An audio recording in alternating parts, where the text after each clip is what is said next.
Hi, this is Adam from Colorado Ski and Bike, and we're here today talking about the Santa Cruz Nomad. So for this year, the Nomad got a complete revamp, changed over the suspension system, changed over the linkage from a system that was similar to how Bronson and 5010 were made to one that's a little bit closer to how V10 is made. Makes the bike feel a bit more like a free ride bike, a bit more aggressive, definitely more geared towards the downhill sector.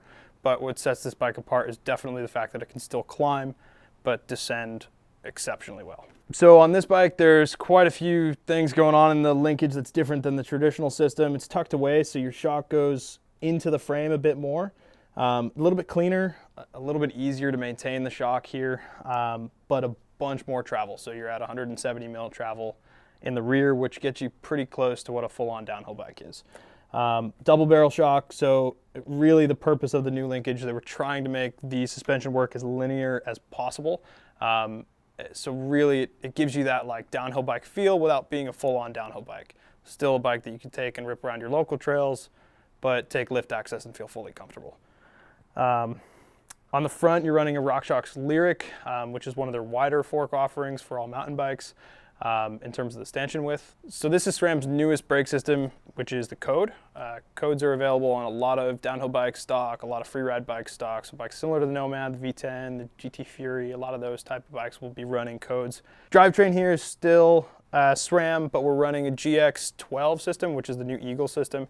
So it's 1x12. 1x12 gives you the maximum range essentially, and in this particular version it's an 1150, which is a huge range. And up front you're running a 34 tooth chainring, which is about all you'll need for just about anything, whether it's bombing downhill or trying to climb uphill with this thing. It's a really good range for just about anything. So it does come stock with a RockShox Reverb, which has been easily the most successful dropper post on the market, and this is obviously the latest rendition for the upcoming model year bike. The Nomad's going to be continued through 17-18 for this next model year without any color changes, without any frame changes. Frame is carbon, so there's two levels of carbon from Santa Cruz, C level carbon and a CC level carbon. Essentially the same level of carbon, there's the same quality of carbon in every way. It really is only weight savings, and it's by a few grams. It's not like it's a major difference between the two. There's higher end build kits available in the CC kit, but we have the C kit here today, or the C build here today in S kit. S kit comes GX, it comes with Codes, it comes with a Reverb dropper, so it's definitely the most popular of the group sets that we see from Santa Cruz in any model, whether it's Nomad, 5010, Bronson, or just about anything. One of the nice things they did with a lot of the pre-released models of Nomad is they added E13 wheels. A lot nicer of a wheel, big upgrade for what comes on a lot of trail bikes out of the box. So this is the Nomad C in the S kit. S kit runs for $53.99.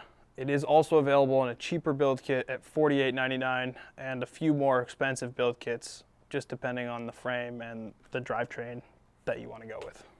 So we've got these on the floor in both locations in West Springfield, Mass and in Enfield, Connecticut, so come check one out today.